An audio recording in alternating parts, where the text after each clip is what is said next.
I can confirm to you that I have had conversations with the Inspector General of Police and that our client, former President Koroma, is not under house arrest. The Minister of Information social media platform handle said that the former president has been granted bail, let me quote, on self-recognizance and with the condition that he stays in the confines of his property at Godrich with restricted number of visiting guests. The conditions include that he can't step out of the house without the express permission of the Inspector General of Police. These terms will apply until his return to the police for continuation on Monday. So how do you respond to this statement coming from the handle of the Minister of Information and Civic Education? Yes, my attention has been drawn to that statement. I'm surprised that the Minister of Information is not necessarily the speaker for the police. And as such, we look forward to the police releasing statements in terms of public press releases regarding any matters of that nature. But be that as it may, I am not aware of his own source of information. I'm not saying that it is not true what he's saying. He may have his sources of information, but to my knowledge, and I've contacted the Inspector General of Police, my client, former President Koroma, is not under house arrest. Well, I understand former President Koroma is supposed to go to the police again on Monday for the interrogation or questioning to continue. What can you tell me about this? Is this news accurate? Yes, it is. We were at the police station again today. We continued with the interview. It went successfully, professionally handled, and President Koroma responded positively to questions to the best of his knowledge. And we suspended the continuation of the interview because it was getting late and there's curfew in town. And so we put it for Monday at 11.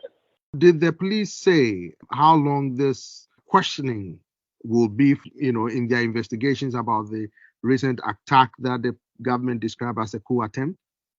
Well, we've been there now 2 days, and we're hoping that by the third day they should be complete with whatever information they have and with whatever evidence they want to confront him with.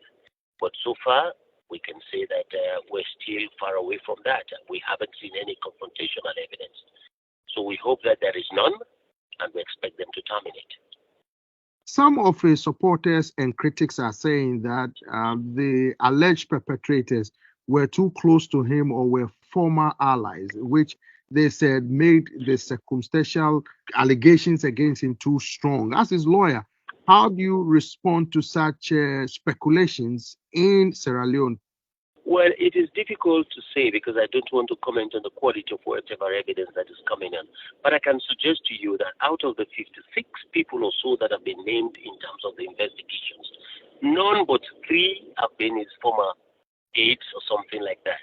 And even amongst those, they have left 4 years, 5 years back. I think there's only one who was current. And even as current, he was in Freetown, not with him in McKinney. So these are all speculations that are trying to draw him by way of circumstantial evidence. But none have pointed to him directly. How is he reacting to this situation, and particularly his stance on the ongoing investigation about the attempted coup? Well, he was shocked, surprised, having been head of the African Union on Good Governance, head of the West African Leadership Forum of former presidents. He's been in the pursuit of peace and good governance all over the African continent. To be seen and led with this type of confrontations, he's surprised, very much shocked and disappointed. But he's a very strong man of character. He's taken it strongly and he's calm. He has called for peace around the country and he's abiding with the law. This is due process. We have to comply with due process. But certainly he's shocked. And he's taken it well as a man. And I am myself very surprised.